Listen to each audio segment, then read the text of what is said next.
మాజీ మంత్రివర్యులు శ్రీ బాలినేని శ్రీనివాసరెడ్డి గారిని ప్రసంగించాల్సి కోరుచున్నాం. ప్లీజ్.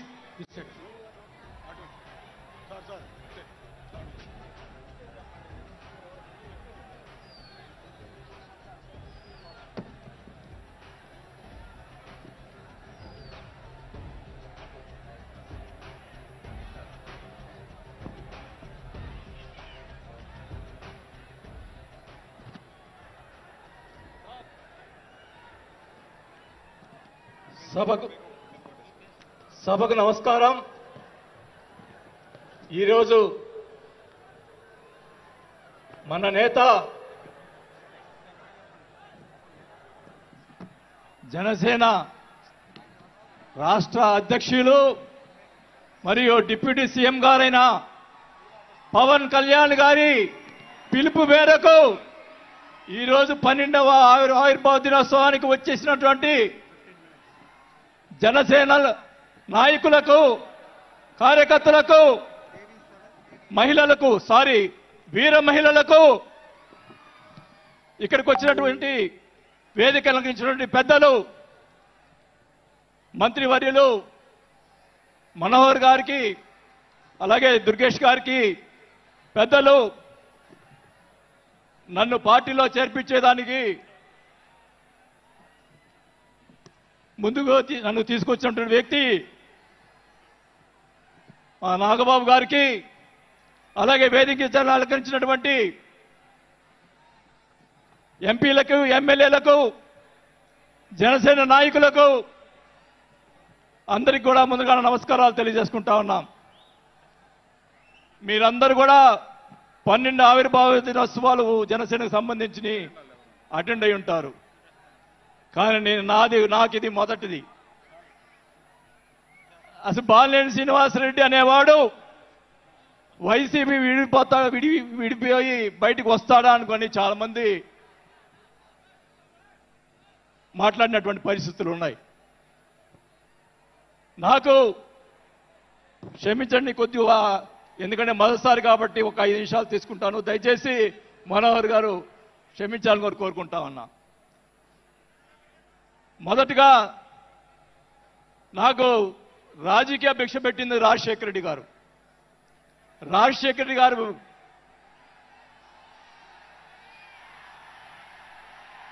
చెప్తాను, వినండి. నాకు రాజశేఖర రెడ్డి గారైనా ఎన్టీ రామారావు అయినా నాకు ఇష్టం. మీరు దయచేసి వినాలా. నేను నిజాలు చెప్తాను, పిఠాపురం సాక్షిగా అన్ని నిజాలే చెప్తాను. వినాలా, నాకు జరిగిన విషయాలు కూడా చెప్తాను.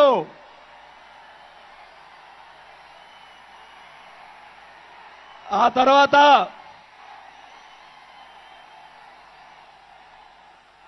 ఆయన జగన్మోహన్ రెడ్డి గారు పార్టీ పెడితే రాజకీయ భిక్ష పెట్టాడు కాబట్టి నేను మంత్రి పదవి వదులుకొని ఆయన వెంట నడిచాను.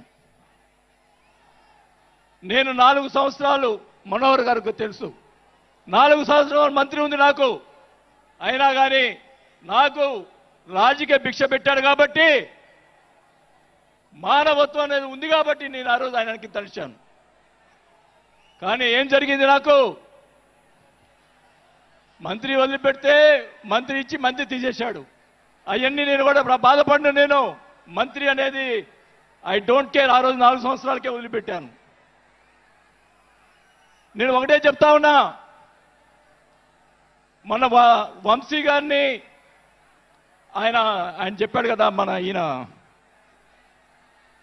సినిమా యాక్టర్, ఆయన పేరేంటి, పోసాని మురళి గారు, వాళ్ళని అరెస్ట్ చేస్తే ఈయన పోయి జగన్మోహన్ రెడ్డి గారు పోయి వాళ్ళని పరామర్శిస్తాడు.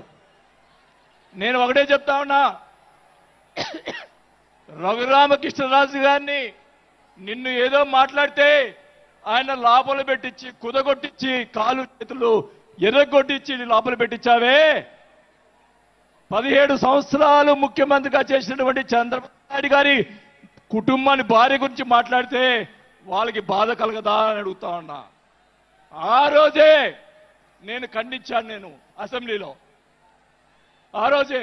అలాగే మన నాయకుడు పవన్ కళ్యాణ్ గారు ఆయన గురించి మాట్లాడావు పోసాని మురళీకృష్ణ గారు. ఆయన కళ్ళైన చేస్తుంటే లక్షలాది మంది జన సైనికులు నీకు తుప్పు తుప్పుగా రాలగొట్టేవాళ్ళు. ఆయన మౌనం వహించారు. నేనైతే చెప్తా ఉన్నా, కుటుంబాన్ని అలా మాట్లాడారు కాబట్టి వాళ్ళని 9 నెలలు, ఇంకా 9 నెలల తర్వాత అరెస్ట్ చేశారు. నేనైతే గవర్నమెంట్ ఇచ్చిన మరుసటి రోజే లాఠీతో రాలగొట్టించి లోపల వేయించేవాడిని కూడా ఈ సభకు తెలియజేసుకుంటా ఉన్నా. చేసినటువంటి దుర్మార్గాలు ఎక్కడ పోవు, దుర్మార్గాలు ఎక్కడికి పోవు. ఒకటే చెప్తా ఉన్నా, నేను 5 సార్లు ఎమ్మెల్యే 2 సార్లు మంత్రి అయినా కూడా, నేను ప్రతిపక్షంలో ఉన్నప్పుడు కూడా మన నాయకుడు పవన్ కళ్యాణ్ గారు వైసీపీని ఒకరోజు అందరినీ తిడుతూ ఒక బాలినేని శ్రీనివాసరెడ్డి గారు లాంటి మంచి వాళ్ళు ఉన్నారని చెప్పి ఆ రోజు చెప్పిన రోజే నేను జనసేనలో చేరి ఉండాలి అని కూడా తెలియజేసుకుంటా ఉన్నా. ఆ రోజు చేరకపోవటం నా దౌర్భాగ్యం. నేను ఈరోజు చెప్తా ఉన్నా, స్పీచ్ 9 నెలలు అయిపోయిందమ్మా ఇవ్వటం, అందువల్ల గొంతు ఇది అయిపోయింది. దయచేసి నేను మీ పిఠాపురం సాక్షిగా నిజాలే చెప్తా ఉన్నా. గవర్నమెంట్ వచ్చిన తర్వాత చిన్న చిన్న కార్యకర్తల మీద కేసులు పెట్టి లోపలేశారు. వాళ్ళని కాదండి లోపలేయాల్సింది, కోట్లు సంపాదించున్నారు. వాళ్ళని ఇంకా లోపలేలా, అదే నా బాధ. స్కాములు చేస్తున్నారు, కార్యకర్తలు పట్టించుకోలేదు. కోట్లు సంపాదించి ఈరోజు రకరకాలుగా మాట్లాడుతూ ఉన్నారు. పవన్ కళ్యాణ్ గారి గురించి మొన్న మాట్లాడాడు జగన్మోహన్ రెడ్డి గారు. ఏదో కౌన్సిలర్ అన్నాడు, ఏదో అన్నాడు. అయ్యా జగన్మోహన్ రెడ్డి గారు, మీ నాన్న దయతోటి నువ్వు ముఖ్యమంత్రి అయ్యావు. మీ నాన్న అంత అడ్డు పెట్టుకొని, మా నాయకుడు ఇప్పుడు జనసేన నాయకుడు పవన్ కళ్యాణ్ గారు స్వశక్తితో ఈరోజు లక్షలాది మంది అభిమాన పాత్రులు అయ్యాడని గుర్తుపెట్టుకోవాలని కూడా తెలియజేసుకుంటా ఉన్నా. మీ నాయనతోటి వెనక ఒకసారి ముఖ్యమంత్రి అయ్యావు, ఇంకా చూద్దాం. నేను ఒకటి కూడా చెప్తా ఉన్నా, నేను పవన్ కళ్యాణ్ గారిని కలిసినప్పుడు రాశారు చాలా మంది, కొన్ని పత్రికల్లో మీడియాలో రాశారు. ఏం రాశారు? బాలినేని గారు చాణక్యుడు కూటమిని విడగొడతాడని చెప్పి కొన్ని పత్రికలు రాసినాయి. నేను అనుకున్నాను, నా వల్ల పవన్ కళ్యాణ్ గారికి ఏ ఇది రాకూడదు. నా ధ్యేయం, నా కోరికల్లా ఆయన పైకి ఎదగాలని తప్ప వేరే ఉద్దేశం లేదు.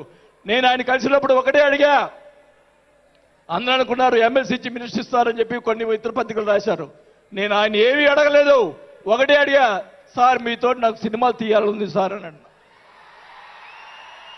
నా కోరిక అదే సార్. నేను 5 సార్లు ఎమ్మెల్యే అయ్యా, 2 సార్లు మంత్రి అయ్యా, చాలు నాకు. ఇట్లాంటి బూతులు తిట్టే రాజకీయాలు మాకు వద్దు సార్, మీతోటి ప్రయాణం చేస్తా. జనసేనని నా సాయశక్తులా నేను చేయగలని మా జిల్లాలో 6 నెలల తర్వాత కార్పొరేట్లను చేర్పించాం. మీరు ఛాన్స్ ఇవ్వండి, మా జిల్లాలో జిల్లా పరిషత్తు అన్నీ కూడా జనసేన చేస్తానని కూడా మాకు తెలియజేసుకుంటా ఉన్నా. మాకు ఇవ్వండి ఛాన్స్. నన్ను ఆపద్దు. నాకు జరిగిన అన్యాయం మళ్ళా ఒకరోజు మీటింగ్లో చెప్తా. ఒకరోజు చెప్తే సరిపోదు, ఎందుకంటే టైం లేదు కాబట్టి. నాకు అన్యాయం జరిగిందని చెప్తా. జగన్మోహన్ రెడ్డి గారు చేసినటువంటి అన్యాయాలని చెప్తా, నాకు జరిగినటువంటి అన్యాయాలు. నేను ఒకటే చెప్తా ఉన్నాను సార్, మీకు కూడా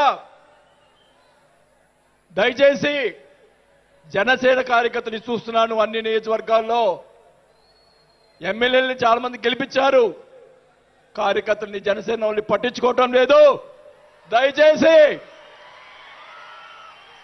దయచేసి చంద్రబాబు నాయుడు గారు,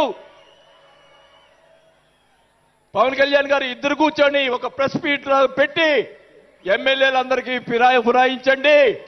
జనసేన కార్యకర్తలు కూడా మీరు వాళ్ళకి రావాల్సినటువంటి